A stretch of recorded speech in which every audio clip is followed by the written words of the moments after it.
Hi guys, welcome back to my channel. Today I will be telling you guys my 6 top tips working from home. So let's first all make it clear that people have very different opinions having worked from home since COVID. Some find it more productive, some do not. Some struggle because they like to be around the office and around people.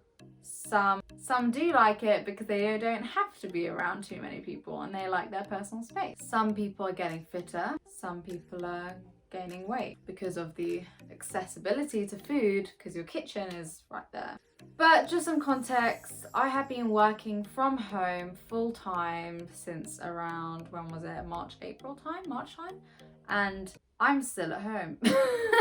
But my point is, in these couple of months, I have learned a lot on how to make sure I'm the most productive during the time while I'm working from home. And basically, yeah, and this video is going to be me telling you my 6 top tips on how to make the most of it. My first tip is just make sure you're pretending like you're going into the office anyway.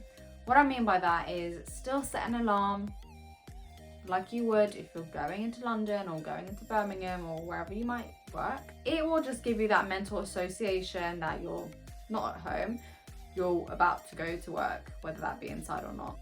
And then at home, just do everything you normally would to prepare in terms of going to the office, whether that is putting on makeup, whether that isn't putting on makeup, whether that means dressing up a little, like wear the stuff you'd wear in the office rather than wearing in pajamas on a Zoom call without your camera, because you never know when they're going to ask you to turn that camera back on. And trust me, we've all had that experience. My second tip is choose a designated workspace, whether that be your bedroom, whether that be your dressing table, your desk, your living room.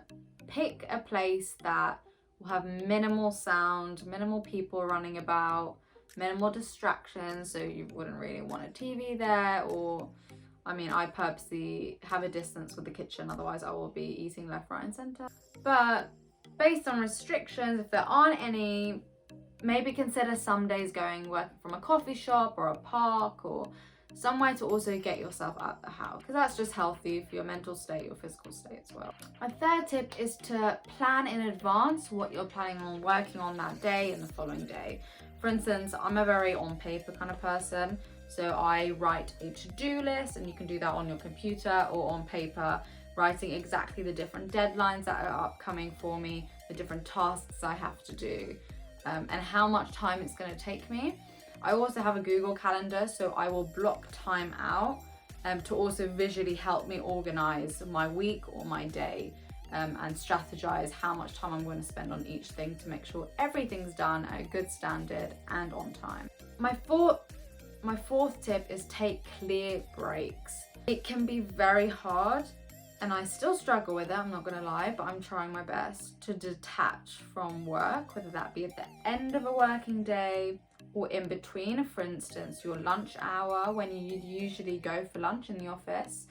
Sometimes, because everything just feels the same and you're in the same place, you kind of forget and you're in this loop of working, you forget to eat.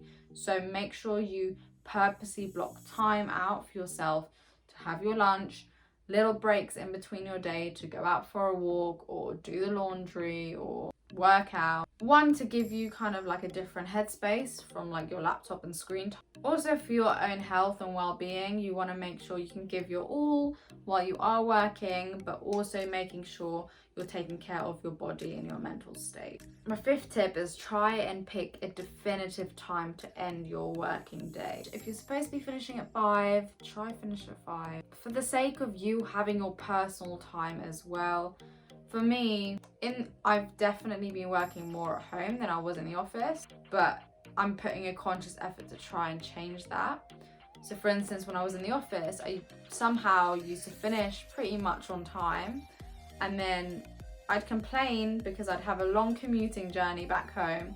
But now when I look back at it, that commute was my time to detach from work and leave work in the office and then come home and relax or do my personal life. Now that's more difficult, not just for me but for a lot of people, so try your best to kind of be like, okay, I'm not going to use my work laptop from this time onwards.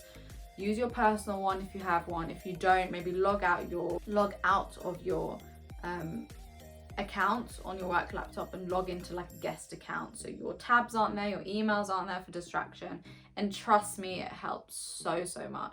My final sixth tip is stay connected and use technology to your benefit. What I mean by that is, yes, you're probably not going drinks on Fridays or Thursdays, you're probably not having that social aspect with your colleagues anymore as much because everyone's from home.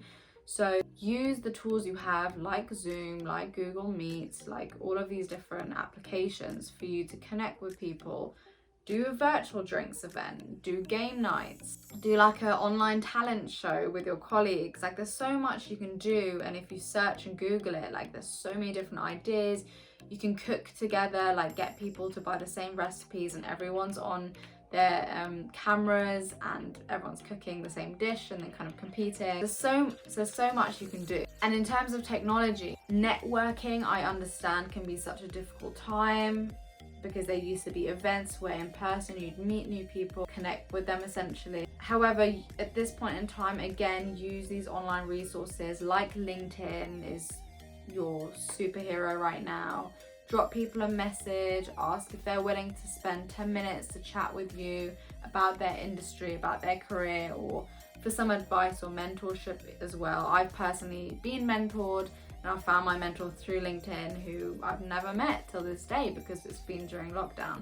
So I just do really recommend you guys using LinkedIn, using all of these video chat applications in order to keep in touch, network, and also keep a healthy environment around you and your colleagues. That was my 6 tips for working from home. I hope they're things that everyone and anyone can do or adapt slightly, but they've definitely been helping me get through this time. And hopefully, fingers crossed, things are only going to go uphill from here. You just have to have a positive mindset. Use what you have to make the most of your career, your personal life, your situation. If you haven't already, comment down below what you thought about this video. I'd be really intrigued to see if it was helpful. And if there are any other video ideas that you'd love me to discuss or talk about or share with you guys, make sure you also leave that in the comments down below, and I'll definitely reply to it as soon as I can. My aim is essentially to build a community who are willing to help each other grow and learn from each other's experiences. So if you haven't already, please subscribe to my channel, hit that bell button to make sure you don't miss another video, and I look forward to speaking to you guys in my next video. Have a good day.